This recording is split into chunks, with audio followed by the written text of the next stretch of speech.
In this video, we'll look at the biggest mistakes people make in their 50s and 60s when it comes to time, money, and priorities. And when I ask them what they wish they'd done differently, the answers are almost always the same.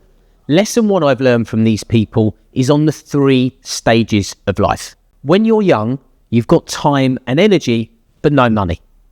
In your 40s and 50s, you've got money and energy, but no time. And by the time you reach your 70s, you've got time and money, but no energy. Somewhere in between those stages, usually in your 50s and early 60s, there's this short window where you have all 3: time, energy, and money. It's a tiny slice of life, and it's the one most people waste. One of my clients, Sarah, had worked extremely hard all her life to focus on having a lovely retirement with her husband. He'd also been working really hard as well. However, about a week after he'd stopped working, he sadly passed away of a heart attack. They had both spent their whole life working hard, waiting for retirement, but as soon as they were there, it was robbed from them. It's not only Sarah's husband, but also Sarah herself. She now had to live out her retirement in a completely different way than what she planned. All of her dreams for hers and David's retirement gone up in smoke. If you're in that phase of life now, don't wait for the perfect time. Don't let yourself have regrets. You don't know how much of that window you'll actually get. Lesson number 2 is all about learning to say no. One of the biggest regrets people share in their 70s is that they didn't protect their time sooner. They wish they'd said no more often. Jonathan, a wealthy business owner who we've helped over the years, devoted his life to his business. His goal was to have a big exit just before retirement and then enjoy life with his family. He worked insanely hard for more than 20 years to build an amazing business. That's where all his focus and energy was. Every business opportunity he could take on, he took on.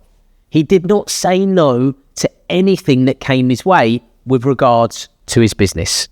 It meant working early mornings, it meant working late into the evenings, weekends, and taking hardly any time off for holidays with his family. He was able to sell the business for an insanely large sum, but when he did, he was divorced, and he'd been completely negligent towards his wife. And his kids didn't really have too much of a relationship with him, as he was never there when they were growing up. They've also obviously got their own lives now, and he rarely sees them. He didn't say no to any opportunities along the way. Every time Jonathan said yes to something, he was saying no to something that actually mattered. If I told you that you only had 1 year left, would you still say yes to all the things you say yes to now? Learning to say no isn't selfish. It's really protecting the things that matter. It's how you safeguard the most important years to you. Lesson 3 is all about how time is worth more than money. By the time most people reach their 70s, they finally realise that time is the ultimate currency. One client said to me, if I could buy back 5 years of energy, I'd give up half my portfolio. That line stuck with me ever since. The smartest people I know in their 50s don't spend money to look richer. They spend money to get time back. They outsource the stuff they hate doing. They pay for help around the house. They free themselves from things that drain their energy. They're not buying convenience. They're buying freedom and time. Lesson 4 is to invest in your health. Lesson number 4 seems obvious, but so many people neglect it. People do not invest in their health until it's too late. And it's really quite sad. The healthiest 70-year-olds I know didn't invest in stocks first. They invested in themselves. Exercise, nutrition, sleep, and mental health. It's never too late to start this too. In a couple of years, you can be as fit as a fiddle. One client said to me, I used to work so I could afford nice holidays. Now I train so I can still go on them. And that's it. You can't enjoy wealth if you can't get out of bed. And it's not just about physical health. Mental fitness matters just as much. Too many people stop learning, stop reading, stop engaging, but your mind compounds the same way your money does. If you keep investing in it and working on it, the returns can be huge. Make sure you stay mentally active and keep engaged. Health is freedom. It's one investment that pays you back every single time. Lesson 5 is to stop chasing status, and it's one of my favorites. Stop trying to keep up with the Joneses. At some point, status stops feeling like success. I've seen people buy the dream car, the villa or the house, the watch, and 6 months later, it's just another object collecting dust. I've heard all too many times I spent years buying things to impress people who don't even matter. That's the trap. You chase things that shine, but they never satisfy. The happiest clients I've ever met care about significance, not status. They still work hard, they still succeed, but their focus shifts from appearance to actual proper meaning. Anita and Bill had a huge house. They had a holiday home in Spain and a sailing boat, which they never went on. I asked them how much they used these things, expecting to have every few months for the holiday home and every few weeks for the sailing boat. The response I got was shocking. Anita hadn't been to the Spain home in 4 years. She'd had enough of it, and it was really just there if they needed it. Bill said he couldn't stand it, as it always needed work done, and it was just left to him. The sailing boat was never used.